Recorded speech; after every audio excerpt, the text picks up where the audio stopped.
Greetings, everybody. My name is Tommy the Keyblade Master, and welcome back to Star Wars Week. Man, is this the hardest game for me to review this week. It's definitely what I said I would set out to cover, the middle of the road Star Wars games. Star Wars games that aren't great, but aren't complete crap either, and Lego Star Wars is definitely that. But it's not because there's a flaw in the gameplay design, but rather the gameplay design itself that I have a problem with. Add into the fact that the game, the complete saga, I do believe, came out in at least two different games on the PS2 before being ported and put together in this giant collection. I have played through the classic trilogy on a rental several years ago, so I knew what I was getting into. However, I did not play through this in one session or 1 week. I took a Force Unleashed break plus a Zelda break in between. Why? Because it kind of gets a little tedious trying to play through all these Star Wars movies in Lego form and the way the gameplay is set up. Again, it comes from being a two-pack, but in this case, I think a little less means a whole lot more. The story in Lego Star Wars follows the movies. The first three follow Anakin Skywalker, while the last three follow his son Luke on their misadventures as Jedi and a whole bunch of other stuff that's going on. If you've seen the movies, you get the plot. The game constantly parodies or does something goofy in the cutscenes that have no dialogue to add a little bit of humor. Some of the stuff works. I mean, Lando taking out a rocket launcher and firing it from the Millennium Falcon in the scene is really funny. While other scenes aren't, you can only do so many the lightsaber doesn't work joke before the bit gets old, and they do that one just a little bit too much. But overall, it's a good retelling of the Star Wars story. If I do have one complaint about this game, though, is at the beginning of every stage, there is a text scroll with the classic Star Wars movie. At the beginning of every single freaking stage! About the 20th time you've seen that screen crawl, it kind of loses its epic feeling. In fact, it starts to feel more like Harvey Korman in a Star Wars holiday special skit. It's that annoying to look at after so long. I wish they had figured a better way of retelling the story and the events, because they were trying to keep the story light. They were trying to keep it pantomime and no voice actors. But they needed to do something other than the Star Wars music and text scrolls for every stage, because it does get tedious watching all these. Now, Lego Star Wars gameplay is oftentimes lauded on how to do a casual action game. The game only gives you 4 hits and you die, and you can die really easy in this game. However, whenever you die, you don't go back to the nearest checkpoint, you don't go back to the beginning of the stage. No, you respawn right there and you have unlimited lives. What you will lose is studs. You lose studs like Sonic the Hedgehog loses rings. You'll have to run around and try to pick them back up again, or else they'll disappear and go bye-bye.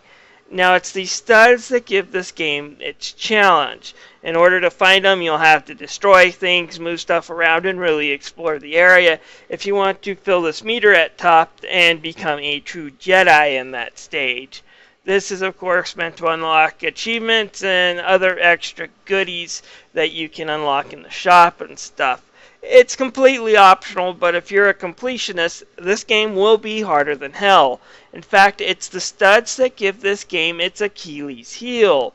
It's when you're trying to max out your stud meter, you'll notice things like your AI partner ain't worth a crap because he rarely does anything, and when he tries, he fails and fails miserably.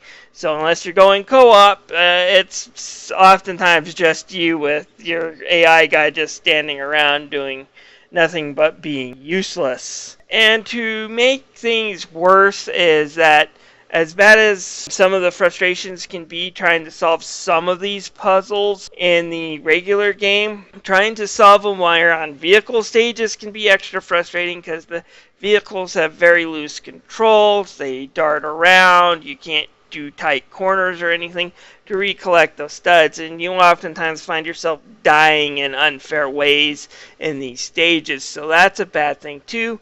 I will give quick exceptions to a few of the stages. The pod racing stage is pretty good, as well as the Star Fox 64 type stage that you play in episode 3. those are pretty good. Now, like I said, this game is a compilation pack between a Star Wars prequel trilogy pack and a Star Wars original saga. And I want to have to give my hand to the prequel trilogy over the original trilogy in this. Yes, this will be the only time where I say the prequel trilogy is better than the original, but the stage designs on this one, the puzzles are just a little bit streamlined, they're just a little bit easier to figure out, and the stages are just a little bit shorter, which is a good thing because there is no save points in the stage. You have to play through the whole thing in order for the game to save your progress. You might not lose anything when you die, but when you're stuck in a 40 or 50 minute stage, that can become a problem.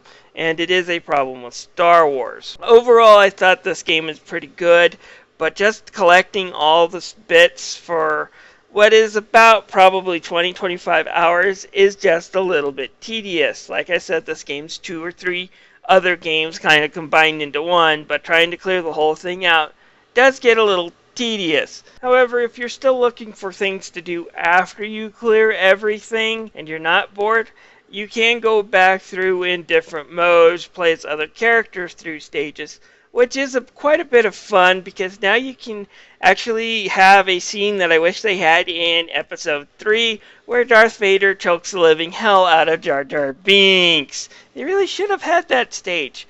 And another point I'll give to this game, not only can you kill Jar Jar Binks, the only penalty you get for doing that is the bastard respawns automatically, but there's also an achievement for doing it. The developers know the Star Wars fan base so well. The graphics in this game are absolutely gorgeous. Its artwork is definitely something unique, turning a lot of well-known scenes and sets of Star Wars into Legos. And it takes some degree of work and imagination on part of the designers, and the character work and animation is pretty good. The set pieces are all eye candy. I never liked playing with Legos much, but this almost makes me want to go out and buy a set. Almost. If there's one complaint I have about the graphics is that the camera angle is fixed and there are going to be plenty of times where you get hit from an area outside of the screen.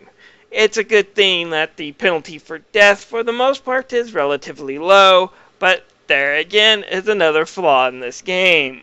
In the sound department, we got a lot of Star Wars music and sound effects going on in these stages.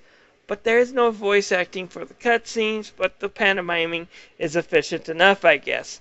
Nothing to really complain about in the music area. Now, when it comes to this game, I would say that I would probably pay $15 to $20 for it. However, the used price for the Xbox 360 and PS3 version is still $30 at GameStop. That's too much, in my opinion. It really is a matter of taste, as there is a lot of content in this game for you to enjoy, so that price seems fair, and my complaints are mainly that it's maybe too much content, because it gets tedious to me. Like I said, I would pay for around $15 to $20 myself. I give this game 3 out of 5. It has some fun puzzles and some nice bit of humor, but it's far from being a really great game, in my humble opinion.